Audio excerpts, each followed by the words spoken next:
Morning.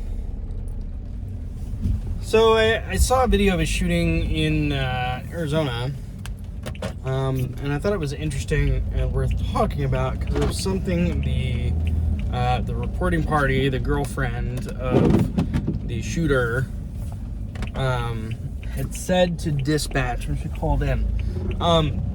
And what she was reporting was her boyfriend was suicidal and acting out of control. And she was a little hesitant to tell the dispatcher that he'd had a gun and said that he wanted to die and wanted to force the police to shoot him, I think. And so I understand why people are inclined to say, can you just send an ambulance or something and don't send the cops? I get that.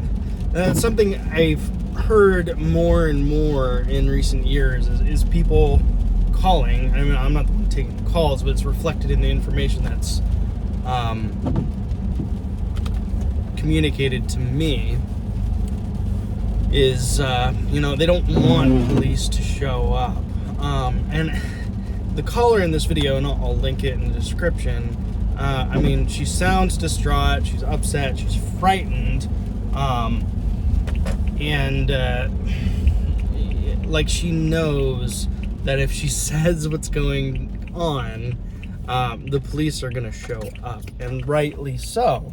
But she doesn't want the police to show up, and like I said, it's understandable maybe why in this situation or others people don't want the police there, right? Because they are concerned that something will happen and the person they care about, the person they're calling to get help for, will get hurt. Understand. But I feel like that attitude has bled into the culture in some respects as well. I mean, that there's this notion that there are dangerous, dynamic calls for service, issues that people report that can be handled by some sort of unarmed individual, be it a paramedic or some kind of social worker or mental health clinician, right? The agency I work, we have clinicians that ride with officers and work in a team, and those kind of co-responders are part of the overall kind of mental health response framework that's been developing in law enforcement nationwide. And that's a good development. Those people who have expertise in those areas are needed, are important. But there are times, and again, you can feel it in the reporting party's voice, that she knows, despite her druthers, that this is something the police should come to deal with, because boyfriend is dangerous, is armed, is out of control, and suicidal. And people don't often recognize that the line between suicidal and homicidal is actually a pretty fine one. Which isn't to say that all suicidal people, or even most suicidal people, can or would become homicidal. They don't, largely. But the self-destructive attitudes that necessarily involve suicidal ideation go hand in hand with the kind of self-destructive emotional acting out that leads people to engage in violent, assaultive, even murderous behavior, especially when the cops are around. And so I recognize, and law enforcement generally, I think, recognizes this phenomena of suicide by cop. And it's something that we actively work to avoid, right? We don't want to go and assist in somebody's suicide. And so just because somebody is suicidal, and maybe even verbalizes a desire to commit suicide by cop, and we get that information more often than you might think. Just because we get a call like that does not mean we're going to respond. We're not going to provoke an altercation with somebody who is solely interested in A, ending their lives, and B, maybe getting our assistance and making it happen. And the way that happens is people force the hand of officers, right? But by doing things that compel them to act in, self-defense, to protect themselves, and in turn end the life of the suicidal person. And there are times when suicidal people go out of their way to make that happen.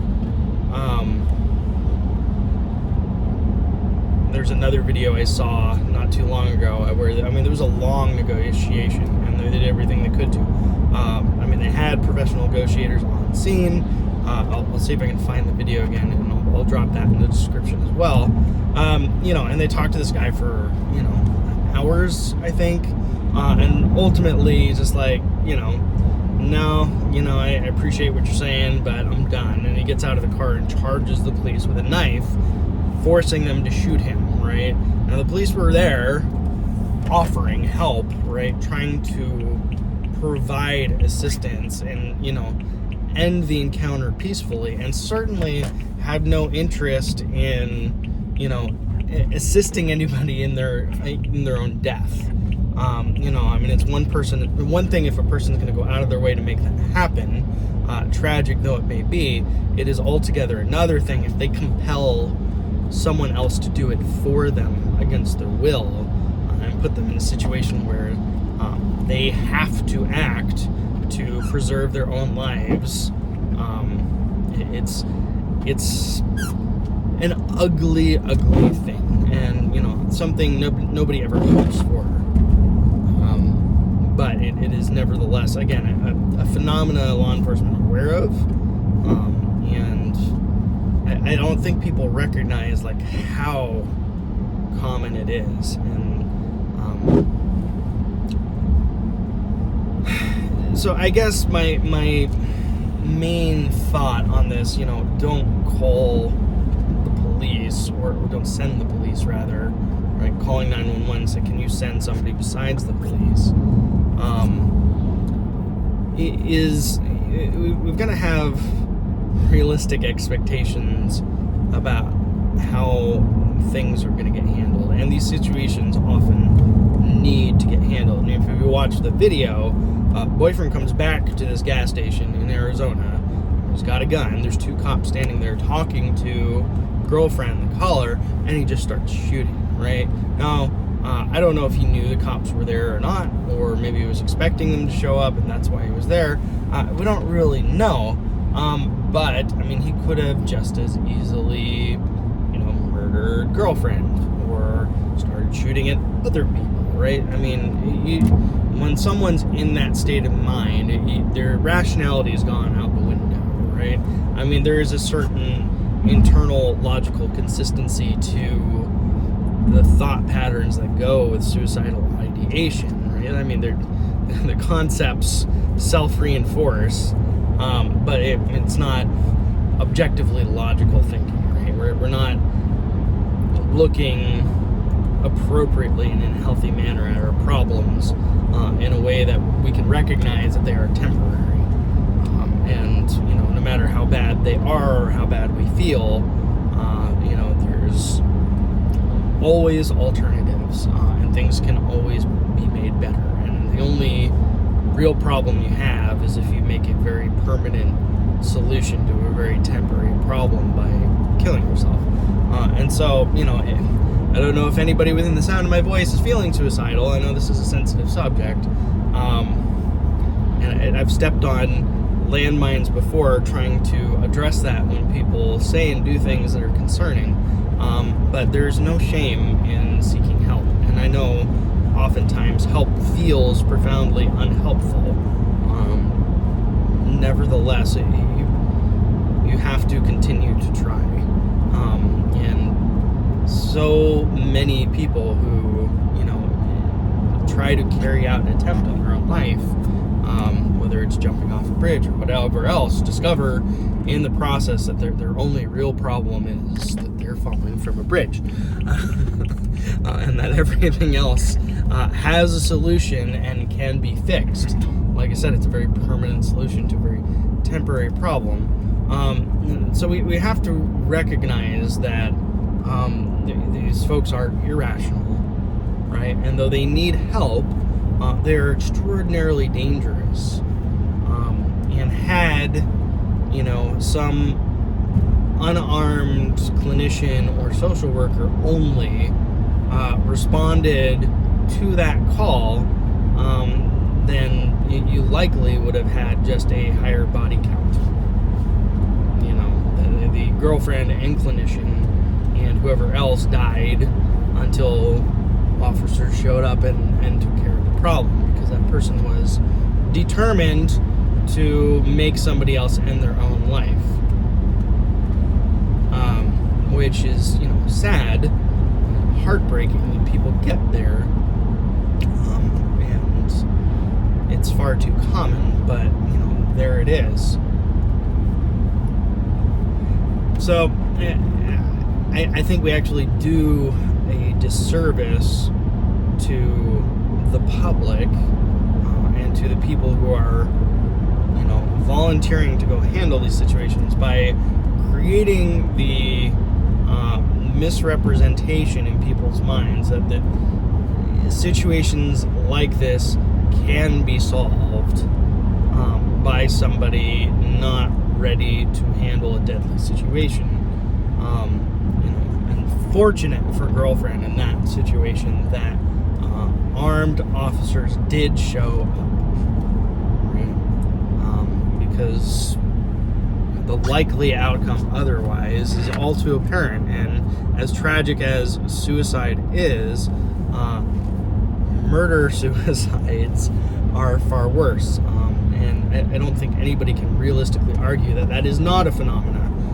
And you get these, domestic violence-related murder-suicides far too often. And that is demonstrably, objectively, a far worse outcome than armed officers showing up, trying to defuse a volatile situation, and, for whatever reason, being unsuccessful and getting involved in a deadly use of force. Dreary topic, but one that I think is important. What do you guys think? Am I wrong? Should we be sending more unarmed civilians into these encounters? Feel free to disagree. Drop a comment below. Like the video. Feel free to share it if you find it interesting, inspiring, and uplifting as always. It's been fun. We'll see you on the next one.